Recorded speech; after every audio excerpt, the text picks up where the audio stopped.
Olá, pessoal, bem-vindos novamente. Vamos lá, mais um vídeo, né? E agora a gente vai tratar um pouco sobre a finalização de tudo que a gente tem que ver nessas videoaulas.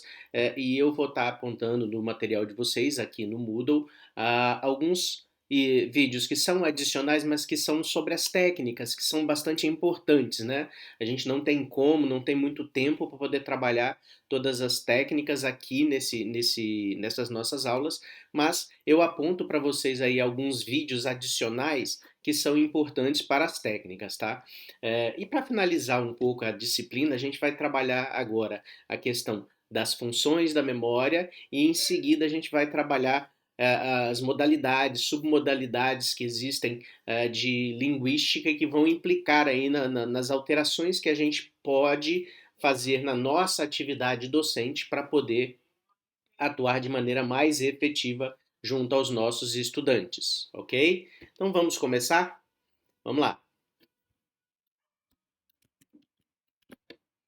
Ok, nós finalizamos a aula passada falando sobre os neurotransmissores e a importância da modulação dos neurotransmissores no nosso organismo. E o interessante de falar aqui, para finalizar a parte dos neurotransmissores, é o quanto das palavras que a gente faz, das ações que a gente toma, das nossas comunicações, sejam elas verbais ou não verbais, implica na liberação desses neurotransmissores, né? E no auxílio das pessoas, no sentido de que elas melhorem nesse sentido, né? A gente pode estar fazendo alguma coisa que termine trazendo para o organismo a sensação, a percepção de que existe ali uma situação de estresse ou de medo e está fazendo a modulação corporal agir de maneira que a gente não quer. Então, o interessante conhecendo essas condições, saber como utilizá-las, né? Por que eu estou falando isso?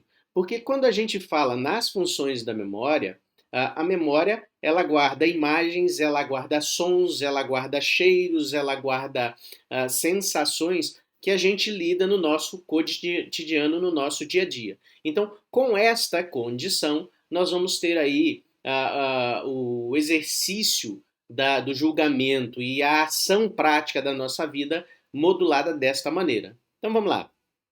A função básica da memória é recordar questões que são importantes para o nosso cotidiano, tá? Lógico, para nós professores tem a questão da memorização e da guarda dos conhecimentos também, né? Que a gente quer que o aluno tenha. E isso é importante para isso também, para lembrar que para que essa memorização aconteça, para que ela seja efetiva e que possa depois ser utilizada da maneira adequada, né? O nosso trabalho hoje é fazer com que esse aluno vincule essa memória justamente a questões que sejam mais positivas para ele, né? Não momentos extremamente negativos, mas que sejam positivos. Para fazer isso, um pouco policiar nossa atividade é importante. Então vamos lá. Já que a memória serve para memorização, para guarda de assuntos, guarda de imagens, vamos lá entender um pouco o funcionamento, né? Primeiro, nós temos algumas questões relacionadas à modalidade, tá? Quais são as modalidades de memória? Primeira memória é a memória sensorial, que é a memória de curtíssimo prazo. Sentiu, passou, acabou. Ela é menos de um segundo, né? Só a recepção dessa informação, acabou, tá? Na memória de trabalho, aquilo que a gente precisa armazenar durante algum tempo fica ali armazenado demora minutos, né? Como por exemplo, um número de telefone que você precisa recordar que foi passado para você. Ela fica na sua memória de trabalho. E é por isso que muitas vezes a gente esquece um número de telefone, esquece um número de documento. Você vai usar naquele momento e acabou, né? Você precisar recordar disso, o ideal é você ter uma estratégia de fazer com que esse documento seja memorizado em memórias de mais longo prazo, né? Então vamos pensar nessa característica. E aí você tem em seguida a memória de curto prazo. O que é a memória de curto prazo? Ela dura de minutos a horas. Você se recorda durante aquilo, durante o período que você vai estar precisando dessa informação. Tá? E você vai ter a memória de longo prazo, que é onde você armazena por muito mais tempo dados e informações que são importantes. Nela, a gente armazena os dados e informações todos conjugados com aquilo que a gente teve de sensação naquele momento, tá? Então vamos lá. Na informação sensorial, uma coisa importante que a gente tem que perceber é que em milissegundos nós somos capazes de tomar decisões corporais automatizadas. E aí a gente tem que lembrar como e por que nós tomamos decisões e informações automatizadas pela informação sensorial. Porque existe aquela questão relacionada àquilo que foi adquirido de informação priming. O que é? Adquirido de informação e que naquele momento você não tem nada que lembrar a mais para poder tomar aquela decisão. É um risco, tá, aqui existente, porque muitas vezes a gente toma a decisão incorreta por conta de afetos relacionados nesse sentido. Vamos pensar no seguinte aspecto. Quando a gente encosta em algo quente, automaticamente a gente retira a mão. Quando a gente encosta em algo gelado, às vezes a gente até mantém, porque aquela sensação primária é favorável. Só que depois de um determinado tempo, a pele vai ressecar por causa daquele gelo e pode trazer queimaduras. Questão que a gente não se dá conta neste sentido, tá? Então, a memória do toque, do tato, ela vem e faz com milissegundos a gente tomar uma determinada decisão. Por quê? Porque automaticamente, ao encostar no quente, eu sei que eu vou me queimar. Eu não preciso recordar de mais nada, tá? Essa é a memória prime, aquilo que foi adquirido e pronto, acabou. Quando se fala, por exemplo, em questões relacionadas à nossa defesa corporal automatizada, com base nas sensações, ela se dá nesse sentido. São memórias que automaticamente são pega e vão recordar e vai ser utilizado ali, tá? Depois nós temos as memórias, que são memórias declarativas e não declarativas. O que é uma memória declarativa? É aquela que a gente efetivamente fala, né? Declara efetivamente sobre a condição do que você está falando ali. Nomes, datas, eventos, questões que você vai ter algo mais relacionado neste sentido do que você tem de necessidade. Por exemplo, uma outra questão, observando a não declarativa, a gente, depois que aprende a pilotar, dirigir, andar de bicicleta, digitar, você não fica tentando recuperar na memória como é que você digita, simplesmente você digita. É uma memória não declarativa, tá? Você não fica tentando recordar como é que você tem que dirigir. Você automaticamente dirige, entrou no carro, liga o carro e sai andando.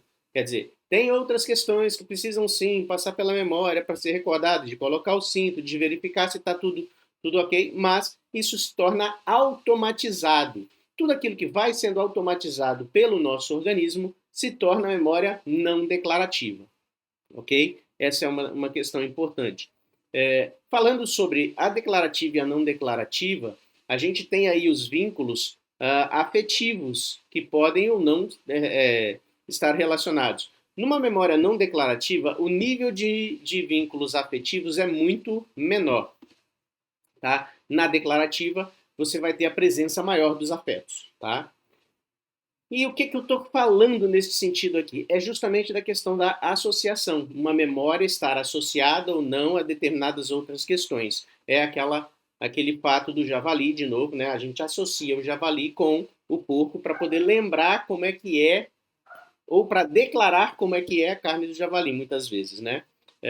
A memória, por exemplo, do azedo do limão. Se a gente fechar os olhos e tentar recordar sobre limão, automaticamente as papilas gustativas vão associar aquele azedo e muitas vezes a gente tem aí a sensação de que está com um limão na boca. Isso é clássico, que a gente ouve, faz exercícios e isso efetivamente acontece com as pessoas, tá?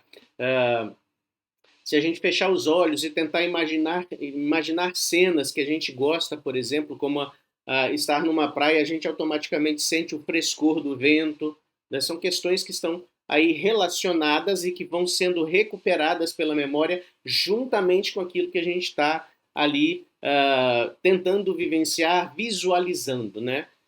Por isso que os exercícios de visualização, às vezes, eles são bastante interessantes e importantes, né? E aí a gente ouve as pessoas dizendo, e quem tem o- a, a memória mais visual, ao ouvir, vai tentando imaginar a cena. Quem tem a memória auditiva, ao ouvir, já vai vivenciando aquela questão, né? E o sinestésico, ele vai sentindo as coisas automaticamente em si mesmo, que a gente já vê que ele está ali numa sensação, vendo sensações, sentindo sensações automaticamente daquilo que é favorável para ele naquela cena. Ou também, do ponto de vista negativo, as cenas em que ele tenha algum trauma, alguma questão, a gente percebe claramente, tá? O que eu acabei de dizer? Exatamente das modalidades representativas. As modalidades representativas, elas têm a ver com a recuperação da memória e como a gente vai utilizar as representações, tá? Qual a importância de conhecer e saber um pouco mais sobre essas modalidades representativas, gente? Elas estão extremamente vinculadas também àquela questão relacionada às inteligências múltiplas de Howard Gardner, porque ele aponta lá as questões que têm a ver com as modalidades e as inteligências presentes nas pessoas. Né? A gente às vezes tem uma que se ressalta, mas a gente tá com todas elas vinculadas, né? Às vezes a gente não exercita, tá? E aí a gente tem a questão que, do ponto de vista da pessoa visual, por exemplo, né? Se ela tem a presença do sentido visual com maior frequência, ela vai apresentando aí uma condição, o discurso, a forma de lidar com a realidade, de sempre imaginar cenas, ou questão de pensar na cena do que está ocorrendo para poder, de fato, armazenar um pouco mais aquilo ali, né? E tentar imaginar sons, coisas que são importantes para ela. Da mesma forma, o auditivo, só que ele usa uma outra modalidade de representação, né? Então, ele está mais vinculado à questão dos sons, né? O visual, como é que o visual se vincula, se faz a percepção do som, por exemplo? A partir da questão das ondas, do que ele sente, né, ali em termos do que ele visualiza de claro naquela condição. A gente sabe que o som produz ondas, e essas ondas têm aí justamente a capacidade de gerar, inclusive, percepções visuais nas pessoas. O sinestésico, ele sente o movimento desse som, por exemplo, né? E aí ele vai ser impactado por aquela condição. Quando ele ouve uma música, por exemplo, ele pode sentir sensações que vão de sensações de papilas gustativas e tudo mais, que vai ativar o seu corpo, né? O olfativo, ele vai estar bastante vinculado aos cheiros ali existentes. Vamos pensar numa forma de enxergar todas essas condições aqui do degustativo e do diálogo interno, gente. Suponhamos que a gente esteja dando uma aula de história. Numa aula de história, a gente está lá explicando a matéria e não sabe como os alunos estão lidando com aquela condição. Você fala sobre a questão da guerra, a produção de questões visuais, os sons que vão acontecendo, as questões que estão relacionadas, não só tratar o fato em si, mas tudo aquilo que engloba esta condição, que envolve as modalidades representativas, vai facilitar a nossa aprendizagem, a aprendizagem dos nossos estudantes, tá? Opa, quando a gente fala nas modalidades, aqui a gente tem a presença de uma, duas, três, quatro, cinco, seis modalidades representativas, e cada uma delas tem alguns vínculos com palavras, com alguns itens que são importantes observar. Vamos pensar, por exemplo, aqui falando sobre as submodalidades visuais. Tá? Qual é a grande questão que a pessoa está mais vinculada? É na visualização daquela cena, na imaginação da cena efetivamente. Então, o que acontece? Muitas vezes, se a gente detalhar, entrar um pouco mais nos detalhes, falando sobre questões relacionadas à cor, ao limite daquela cena, a profundidade, né? Lá no fundo tinha alguma coisa e tal. Localização espacial, uso de imagens, né? Aqui, a distância existente. Por exemplo, você está falando da incursão na guerra, por exemplo, da Alemanha para a Rússia. Falar um pouco dessa distância que existe, nesse caso aqui, faz com que o visual tenha um vínculo, né? Se vincule aquela questão e com a imaginação ele gera uma cena e essa cena é que vai ficar marcada para ele efetivamente entender aquele conteúdo. O contraste, o foco, o movimento, a velocidade, quer dizer, palavras que remetam a essas condições vão ajudar muito, né? Sobre modalidades auditivas, por exemplo, falar da direção, para que direção fica, o tom que existe, por exemplo, da bala, do tracejado da bala, traçante, tudo, o volume, falar da altura, né, do timbre existente ali, um timbre de voz de um comandante, tá? A duração de um determinado som, né, que é muito rápido, e aí você vai ter essa condição de trazer essa pessoa. A localização, né, no caso aqui, não da mesma forma que a localização espacial do visual, mas a localização, como é que percebe a localização a partir do som, por exemplo, né?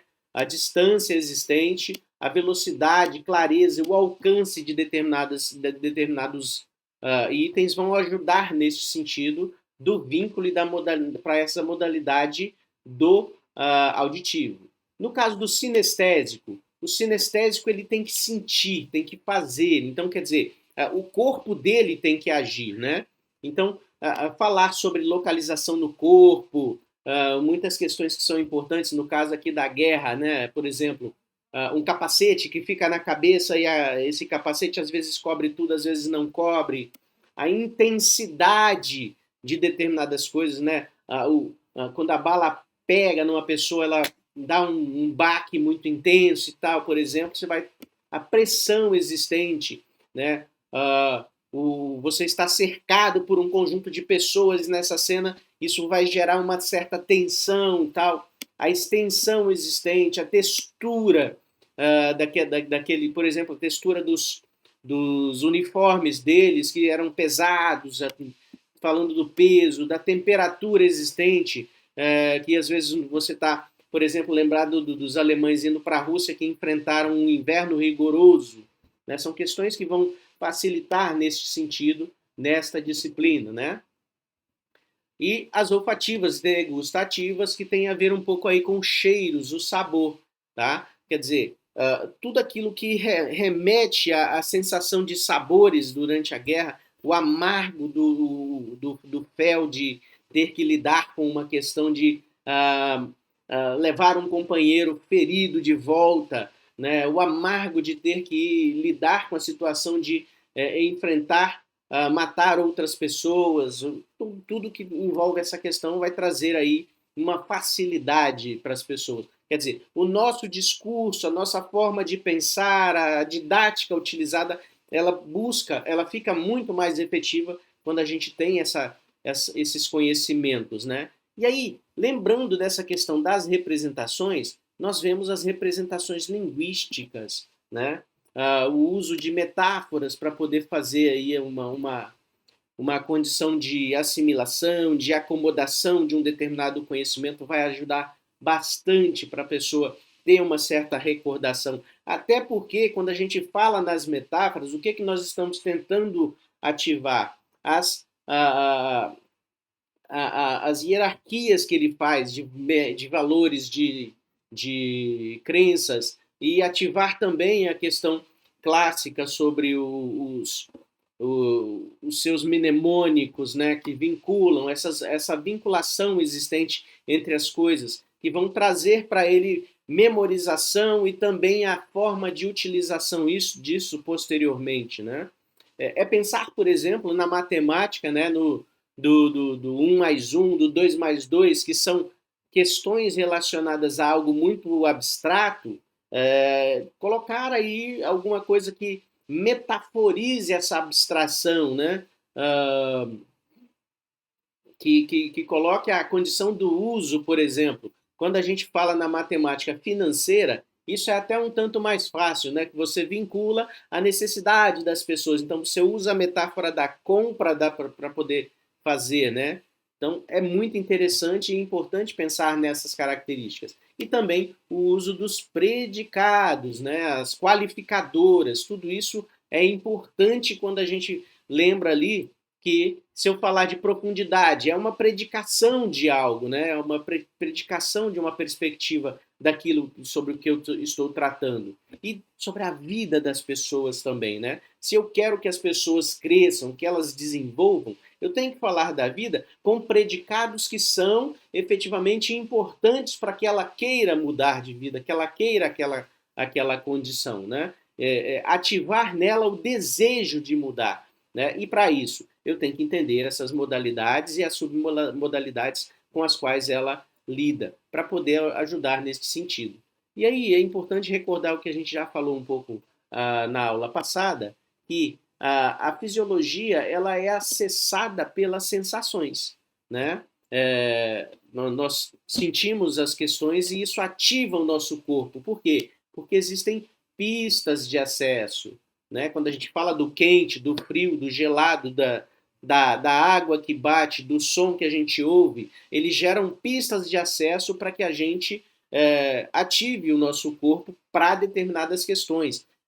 Recupere aquilo que a gente tem de recursos efetivamente para poder nos movimentar face àquilo que a gente precisa. Por exemplo, se é para aprender matemática, o que eu preciso para aprender matemática? As pistas de acesso que me trazem favorecimento para isso, né? Gerando uma memória muscular. Quando a gente lembra, por exemplo, do que se usava com as crianças há bastante tempo atrás, do quadro valor de lugar, que a gente pegava e montava com palitos, aquela questão que ele tinha que se movimentar para entender os números, para entender tudo aquilo ali, ele gerava pistas de acesso e que vinham daquela memória muscular. Né? A gente percebe, por exemplo, que quando a gente quer somar ou quer fazer alguma coisa, quem é mais imaginativo não usa outras questões, mas o visual ele vai estar mexendo os olhos tentando contar. O que é sinestésico, ele vai contar efetivamente nos dedos, né? E a gente percebe isso porque são as pistas de acesso utilizadas que vão ser ativadas nesse sentido, né? E quais são essas pistas de acesso? E agora entra a importância da comunicação não não falada, não verbal, né? Os gestos, as posturas, a movimentação dos olhos, tá? São importantes para a gente tanto perceber como a pessoa utiliza essas pistas de acesso, quanto o que nós fazemos vai gerar nessas pessoas de impacto, de sensações que vão movimentar lá aqueles neurotransmissores para ajudar a acalmar, modular ou para gerar estresse. Né? Isso é importante. A forma como a gente fala, a impostação da voz, a postura utilizada para poder falar com esses alunos. Né? Eu me lembro que na terceira série eu tinha uma professora que ela era muito intensa, e por ser muito intensa, se a gente tivesse qualquer conversinha, o que acontecia? Naquela época, né, hoje isso mudou bastante, ela ficava tão nervosa que às vezes ela jogava as coisas no chão. Né? Quer dizer, e aquela questão chamava atenção? Chamava, mas não era positivo, porque os estudantes ficavam ali com a sensação do medo naquele momento, né? A emoção do medo naquele momento, gerava na gente certos bloqueios para a aprendizagem, né? Que é isso que a gente tenta evitar hoje, né?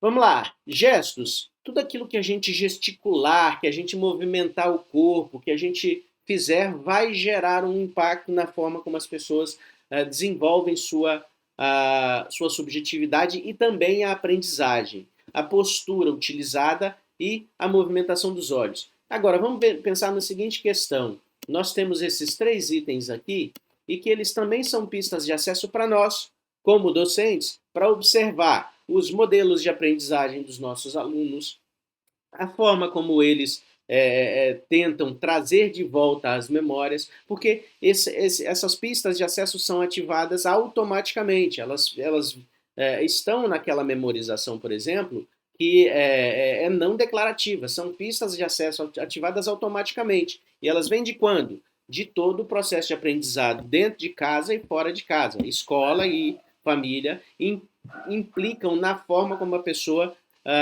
termina trazendo essa condição.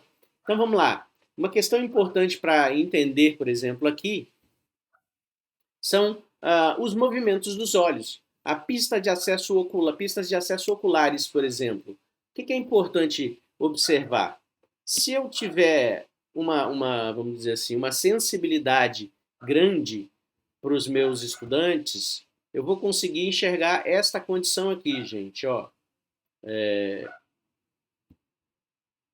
No visual construído, a pessoa que tem um visual construído, ela é aquela pessoa que é bastante imaginativa. Então, ela faz o quê? Na hora que ela vai fazer assimilação, na hora que ela está ouvindo, na hora que ela está prestando atenção, na hora que ela quer recordar de alguma coisa, qual é a grande pista de acesso? Ela movimenta muito os olhos para cima, tá? E para a esquerda. Então, ela é uma pessoa que está construindo aquela cena, tá? Alguém que tenta fazer, por exemplo, a recordação, que é mais de recordação e não de construir a cena, de tentar lembrar determinados aspectos. Quando ela está nesta condição, ela já movimenta os olhos aqui para o lado direito, tá? O visual construído, onde é que ela vai acontecer muitas vezes, por exemplo, quando a pessoa é visual e que tem um vínculo com a questão imaginativa, ela vai utilizar o recurso de estar movimentando seus olhos e tentar imaginar geralmente do lado direito. Por que do lado direito, professor? Lembrar das questões das pistas dos nossos hemisférios cerebrais. Né? O lado direito é o lado mais vinculado à questão criativa. Né? O lado esquerdo ele também tem muito mais um vínculo com a memorização, com aquelas questões. Tá? O auditivo, ele movimenta não para cima, mas para o lado. Ele fica olhando bastante para os lados, assim, né? Quando ele está tendo essa condição. Então, se ele é construído, vai para o lado direito, o olhar, né? E para o lado esquerdo, muito mais um auditivo lembrado. E aquele que é sinestésico, que é de movimento, ele fica com os olhos geralmente muito para baixo, ele movimenta as mãos, ele tenta ficar construindo ali as questões do que vai acontecendo e movimentando o seu corpo e gerando ali sensações que se vinculam àquilo que ele está estudando e aprendendo, né? E do lado esquerdo para baixo, na realidade nós não teríamos o sinestésico, mas o auditivo digital. O auditivo digital, o que é isso, professor? É aquele que efetivamente tem vínculo com duas questões importantes. Ele ouve, imagina a cena e tenta imaginar também questões que são mais sinestésicas, né? Que é mais do toque, de questões que são importantes. E para ele, essa é uma forma de acesso ao mundo, acesso ao conhecimento, acesso às memórias, que vai ser muito importante, inclusive para nós. Opa, esse aqui, por exemplo, é o cara que na aprendizagem e na recuperação ele vai sempre estar muito vinculado a olhar para a esquerda e para baixo e estar movimentando o seu corpo e fazendo algumas questões. Então, ele é visual, mas tem um vínculo com essa questão dos sentimentos, das sensações ali existentes que movimentam também o corpo, tá? Opa, falamos até agora de algo importante para a questão, para aquilo que a gente tem da nossa ação docente e tudo, mas agora tem algo importante que é a questão do desenvolvimento dos nossos estudantes efetivamente. Além da memorização, da socialização, a gente sabe que a gente trabalha com uma questão importante que é gerar nessas pessoas um processo de subjetivação, um processo de fazer-se pessoa, né? E muitas vezes a gente não percebe como é que a gente está fazendo com que ela chegue onde quer chegar.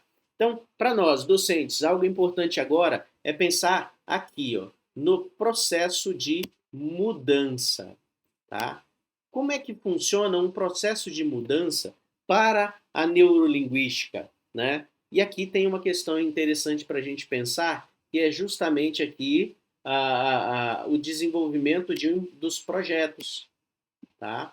Projeto de vida, projeto pessoal, projeto de carreira, são questões importantes aqui que todo professor pode até fazer em algum momento com os seus alunos, algo que ajude aqui, né? Vamos lá, vamos exemplificar item a item aqui para a gente ter clareza. Nós temos sempre um como é, tá?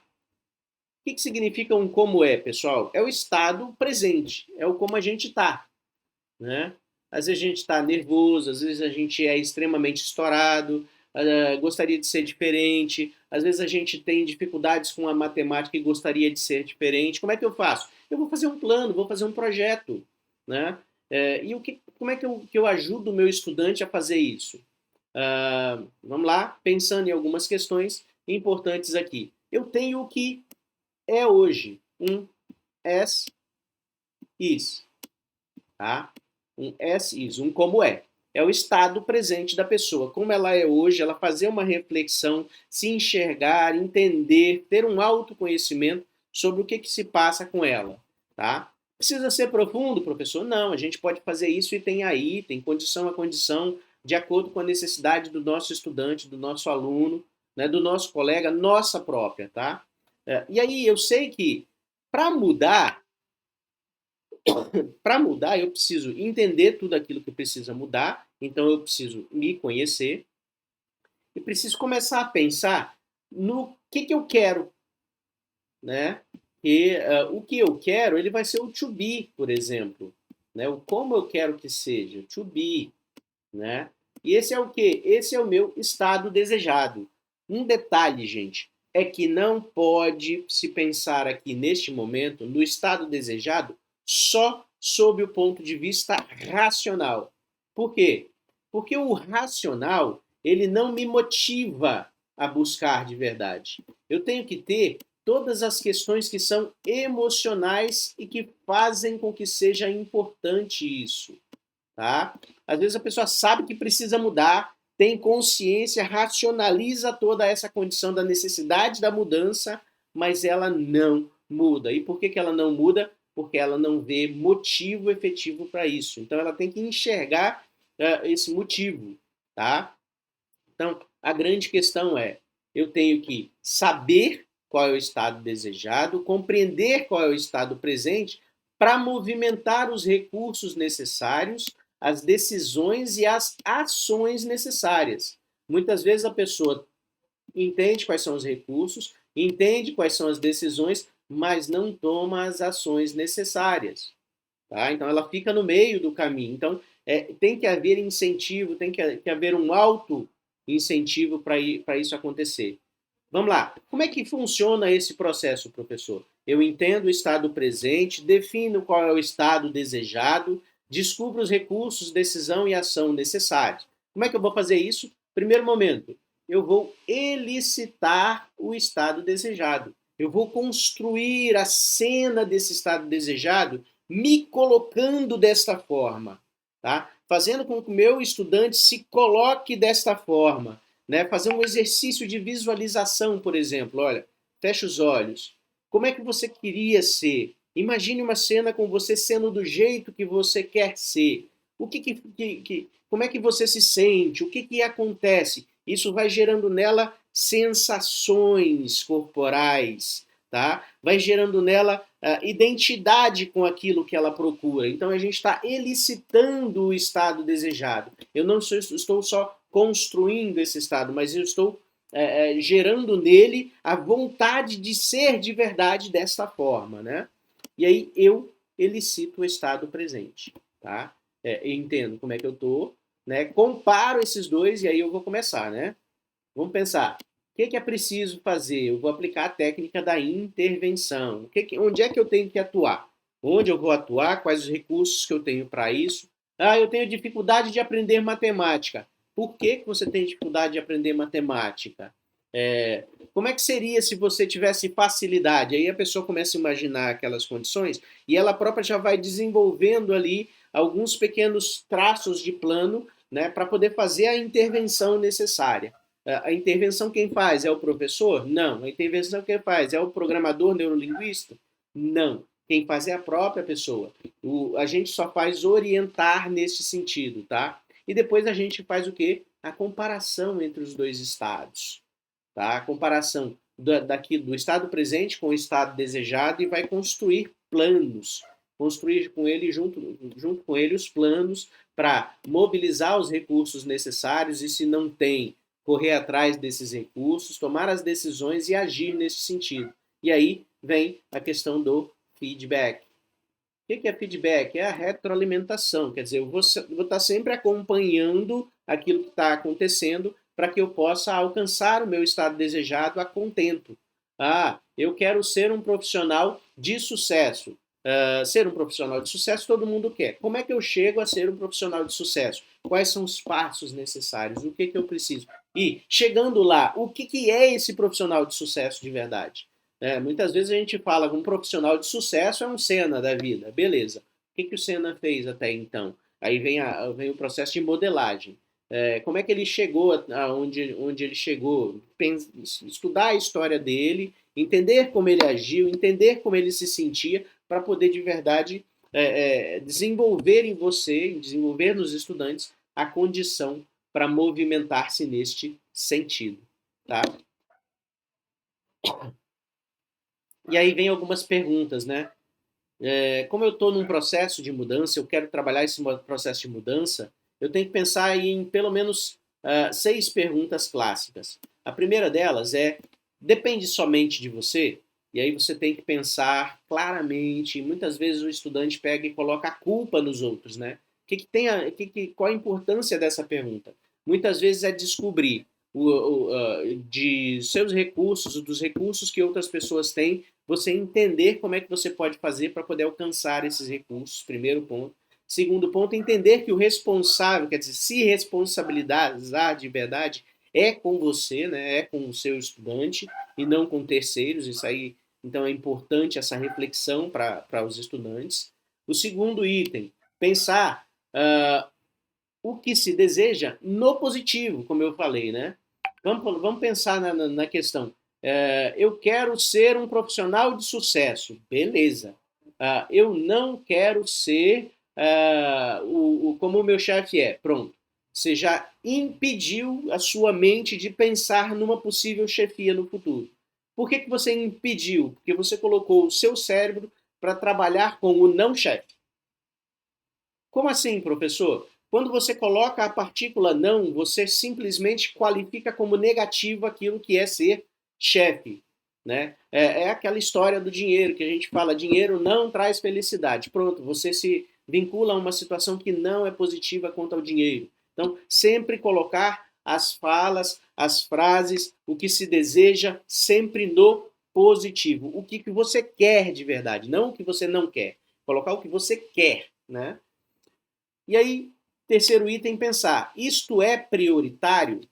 Como definir? É importante fazer isso? É importante definir esses passos? É importante trabalhar na busca e na aquisição de recursos necessários? É prioritário? Quais são as prioridades? O que vem primeiro? E aí colocar o passo a passo de maneira correta, não colocar carro na frente dos bois, né?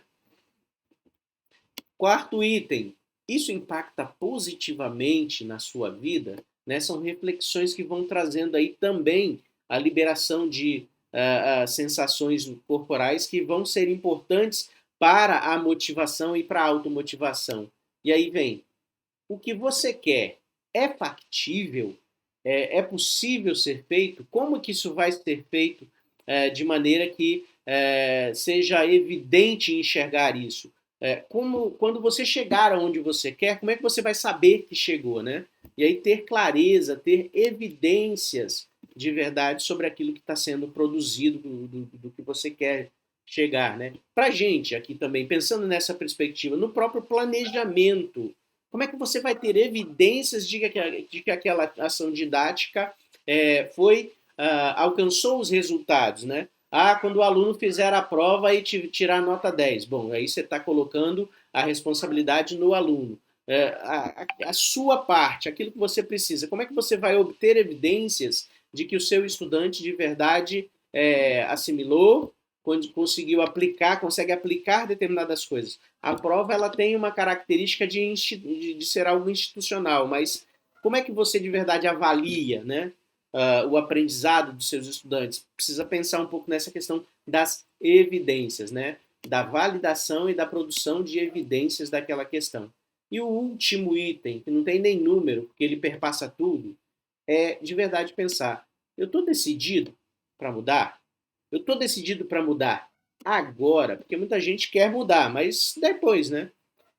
Eu vou começar uma dieta segunda-feira. Segunda-feira é o Dia Nacional e Dia Internacional de início de dieta, né, gente? Sempre é segunda-feira, porque no final de semana tem isso, tem aquilo e tal. Não, peraí.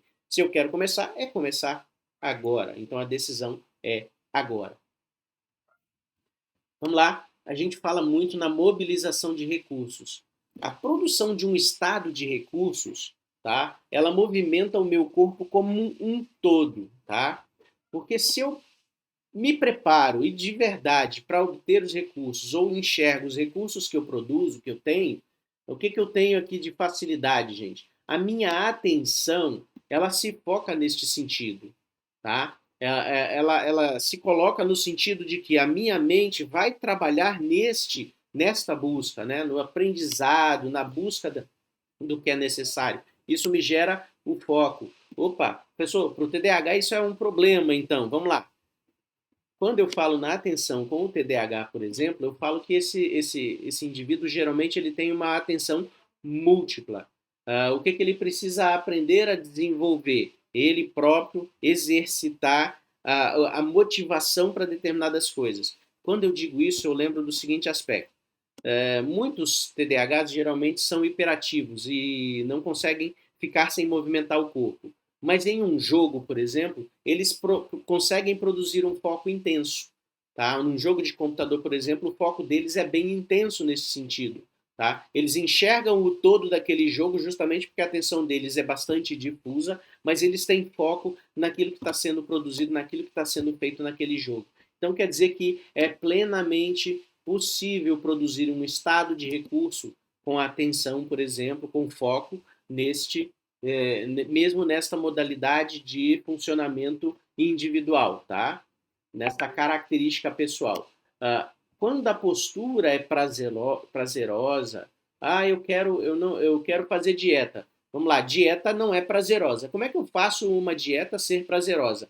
Ter as sensações necessárias sobre o que essa dieta vai produzir no futuro, né? E o gosto que eu estou desenvolvendo de verdade, né? Isso traz para a fisiologia uma movimentação adequada, para a mente uma movimentação adequada, né? O foco, o direcionamento, o prazer de fazer aquilo, né? Correr, por exemplo, é cansativo, faz doer o corpo, quer dizer, quando a pessoa quer fazer exercício, geralmente ela foge justamente por conta dessas características. E por que quem não foge, que se torna atleta, se torna uma pessoa que faz aquilo com extremo prazer? Justamente porque ela percebe, por exemplo, o que tem no corpo, o que aquilo gera no corpo, vamos dizer assim, o ânimo que aquilo dá, o prazer de correr e observar as questões que estão à sua volta, se desenvolver de verdade as estratégias e os recursos que são necessários para que isso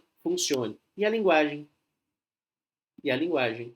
Na linguagem, e aí entra a questão da neurolinguística, aprender a desenvolver uma linguagem que se coloque para você de uma maneira mais positiva. Né? Não é não usar a palavra não, mas em que momento essa palavra não é utilizada e como ela vai impactar naquilo que eu quero. Tá? De forma a desenvolver um estado de recursos para me movimentar de verdade. Isso gera para a gente aí, por exemplo, a necessidade de desenvolver técnicas, né? A ancoragem é uma dessas técnicas. A ancoragem, toda vez que eu tenho alguma coisa que é importante, a gente começa a pensar em criar âncoras para que aquilo seja relembrado de maneira mais fácil, para que aquilo seja ativado de uma maneira mais rápida. Exemplo disso, suponhamos, eu quero fazer uma apresentação. Pasmem, gente, eu sou um cara extremamente tímido.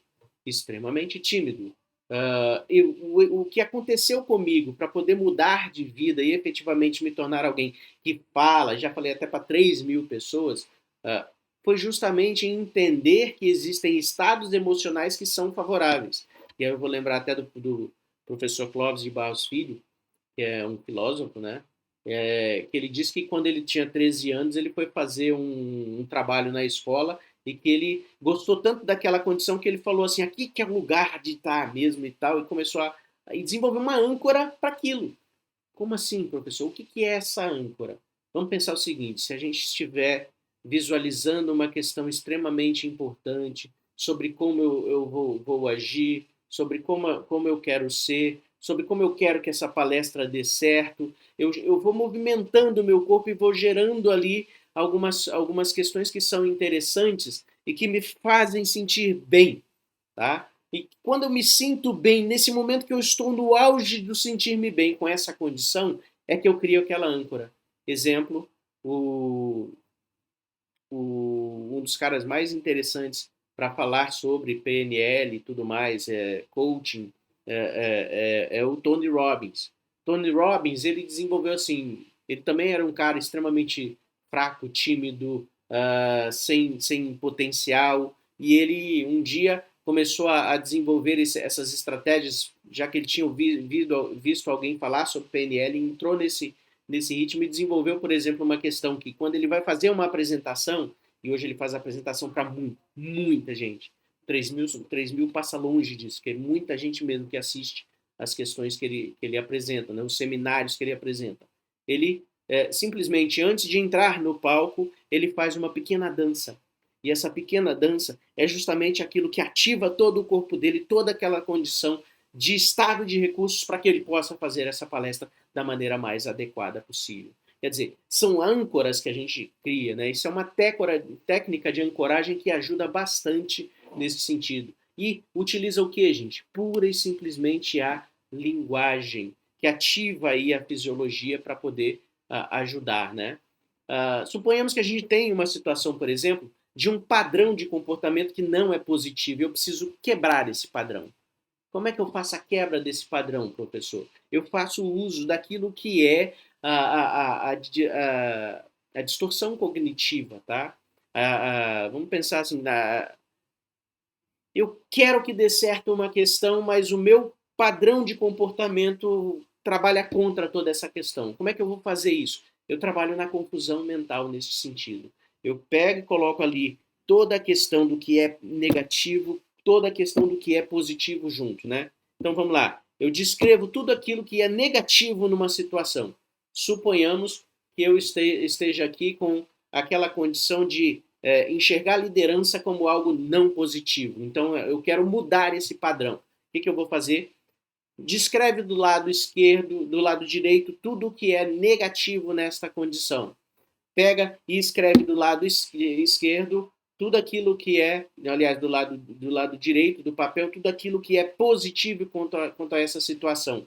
Compara essas duas, gera um choque de imagem em relação a isso. Fecha os olhos ali agora e começa a imaginar a cena que tem tudo aquilo que é negativo, o seu chefe negativo, aquela condição extremamente negativa, você tira a cor, tira os sons, diminui o tamanho daquilo e faz com que aquilo que é positivo que você quer comece a crescer. Essa é a técnica do switch. Aquilo começa a crescer, adquire sons, adquire cheiros, adquire sabores que você percebe daquilo ali e aquela imagem substitui aquela outra imagem que anteriormente era grande e começa a crescer. Então o seu padrão vai começando a ser modificado, né? A sua mente, o seu subconsciente começa a entender que a cena mais importante não é aquela negativa, mas é aquela positiva que você quer que cresça, né? Isso quebra o padrão, né? E vamos supor outra questão, por exemplo, você está dentro de sala de aula, nós professores, o padrão seria o do silêncio, né? E você simplesmente está conversando com os seus alunos, falando sobre a matéria, e aí, de repente, você começa a ver que eles estão começando a falar muito alto, né? Então, ao invés de você falar mais alto para poder chamar a atenção, comece a falar mais baixo. Comece a falar mais baixo, mais baixo. Quando os alunos olharem assim, professor, não estou escutando, aí você fala, então vamos fazer um pouquinho de silêncio para poder escutar? Aí você fala com mais tranquilidade. Isso quebra aquele padrão, aquele comportamento daquele momento, né? E isso ajuda bastante em sala de aula. O professor não fica irritado, usa mais a inteligência emocional e os estudantes começam a perceber que aquele movimento, aquele padrão deles não vai ser favorável, de uma maneira mais efetiva, né? E aí, professor, mas isso é meio utópico. Não é utópico. Porque quando os estudantes começam a perceber essa condição, aqueles que começam a gerar volume muito alto de fala, eles vão sendo colocados no seu cantinho, na sua forma de atuar de uma maneira diferente pelos próprios outros colegas. Né? O que eu estou dizendo? Estou dizendo para a gente aprender a utilizar o comportamento social, aprender a utilizar aquilo que tem de regras, de normas sociais que não são impostas, mas que são impostas do ponto de vista social, né? Ó, fulano, pelo amor de Deus, cala a boca aí que a gente quer prestar atenção. Vocês vão ver os próprios estudantes mudando as suas perspectivas por conta desse modelo de atuação, tá? Pessoal, atenção profunda à linguagem não verbal, como eu falei com vocês. Os nossos gestos, eles implicam na bioquímica. Opa, o que eu estou falando? Eles implicam na liberação dos hormônios, na liberação dos neurotransmissores, tá? Então, ele altera a bioquímica, tá? Altera a nossa própria bioquímica. Quando eu uso mais inteligência emocional no exemplo que eu usei, por exemplo, anteriormente aqui, simplesmente o que acontece? A minha bioquímica não se altera, tá? Porque se eu me exaltar, a bioquímica vai se alterar e provavelmente aquilo que eu produzi de linguagem verbal e não verbal para aquela aula vai ser completamente alterado. A voz vai ficar alterada, as expressões faciais, os gestos vão ficar alterados. Então, é super importante que nós estejamos atentos à nossa linguagem não verbal, tá? Aqui, os gestos. Toda vez que a gente tiver que trabalhar com ilustradores, é interessante a gente ter clareza sobre os gestos que vão ser utilizados, né? Lembrar que gestos geram comandos inconscientes, tá? E tentar produzir mais gestos desestressadores, tá? Uh, a gente sabe que exercer influência sobre as pessoas, ela se dá muito mais pelos gestos, pelas condições da fala do que pela fala em si, tá? Então é importante estar atento a essas questões.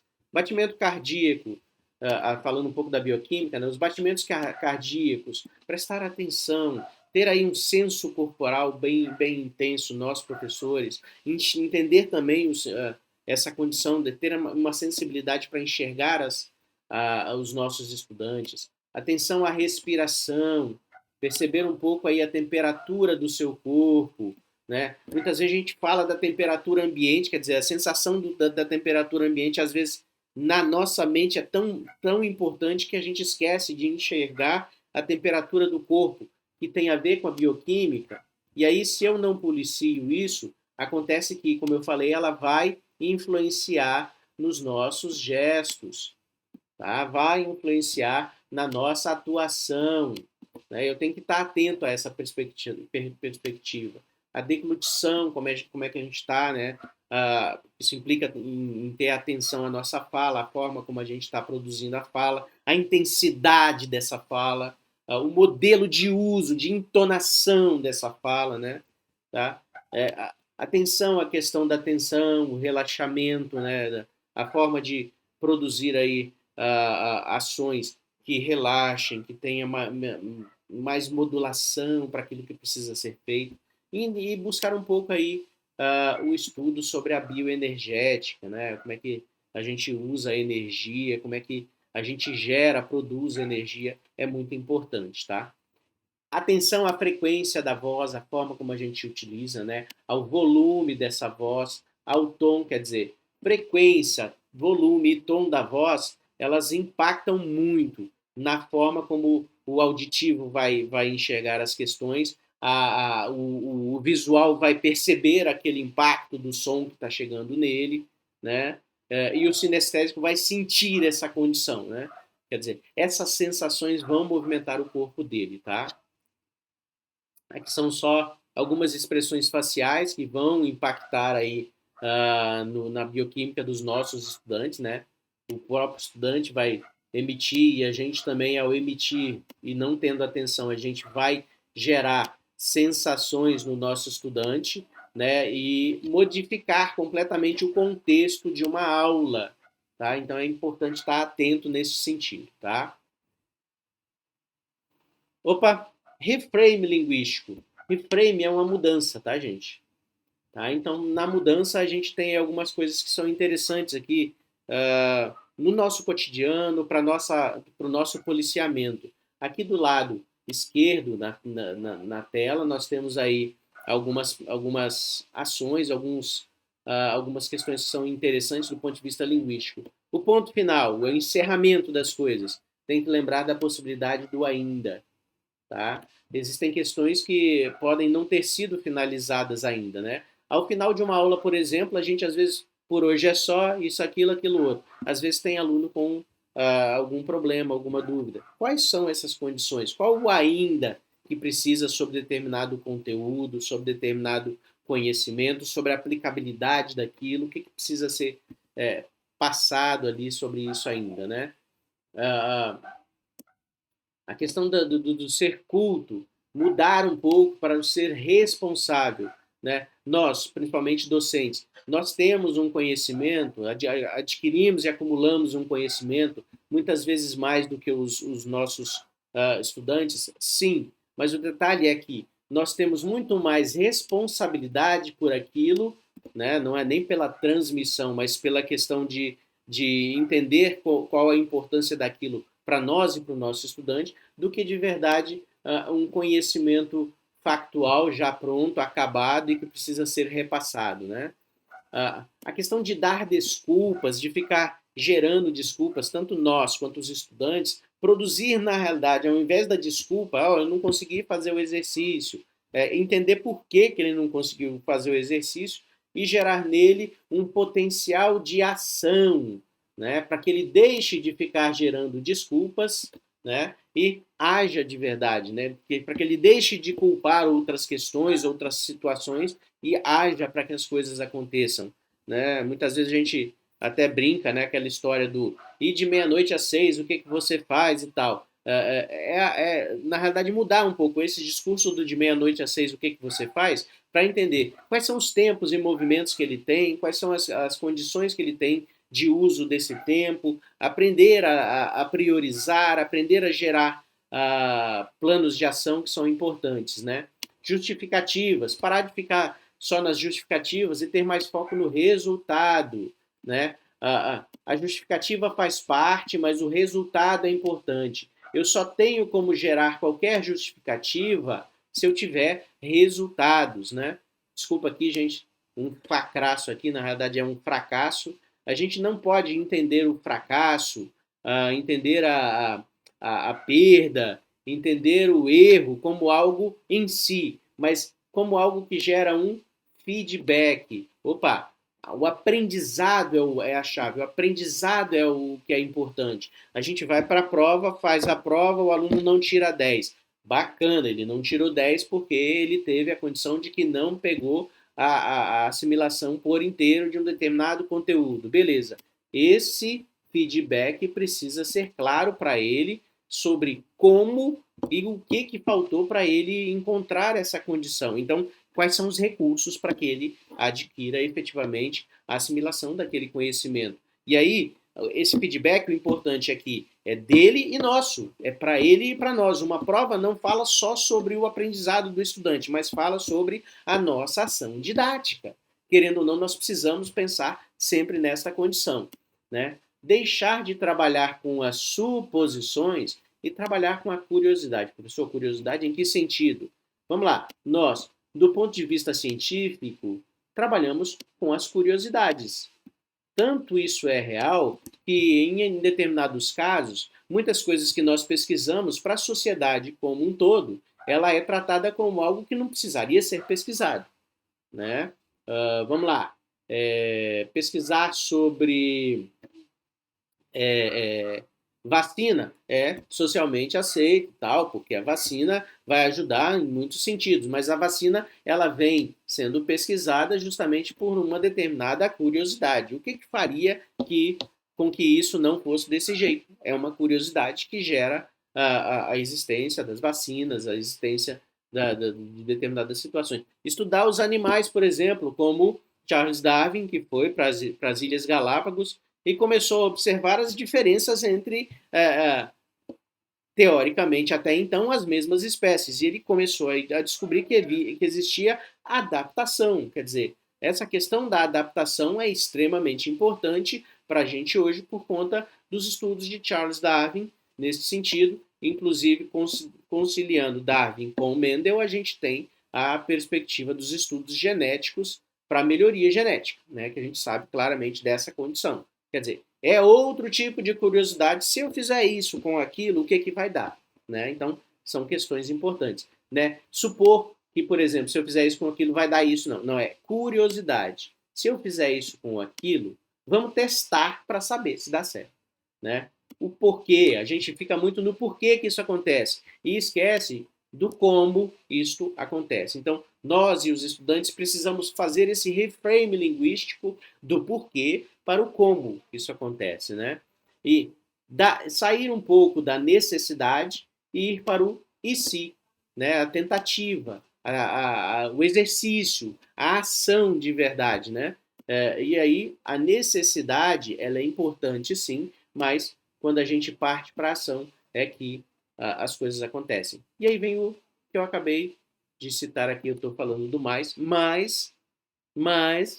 esse mais aqui tem que ser mudado para um e. Como assim, professor? Muitas vezes a gente começa a dar desculpas, né? Isso poderia ter dado certo, mas. Opa! Isso poderia ter dado certo. E se a gente fizesse de outra forma? E buscando outras formas de fazer e imaginando o que teria dado errado, a gente teria um reframe, a gente teria uma outra característica de lidar com as condições do mundo, tá? Ótimo. Pessoal, como eu falei,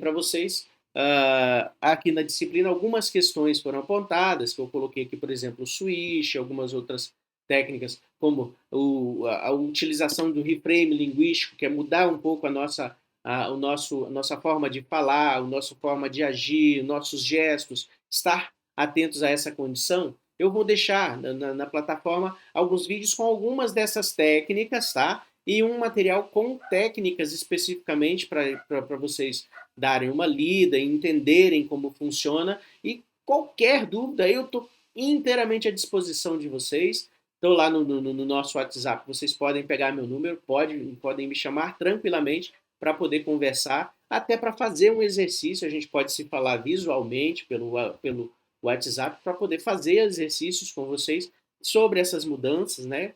E o uso dessas técnicas. Eu gosto bastante de utilizar em sala de aula, faço com os meus estudantes, e isso traz efetividade no aprendizado e traz também mudança nas perspectivas dos estudantes, tá?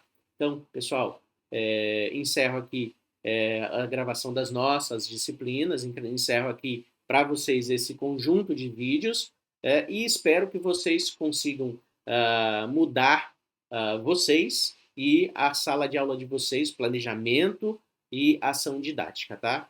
Sucesso, até mais e que vocês sejam muito mais mestres de hoje em diante.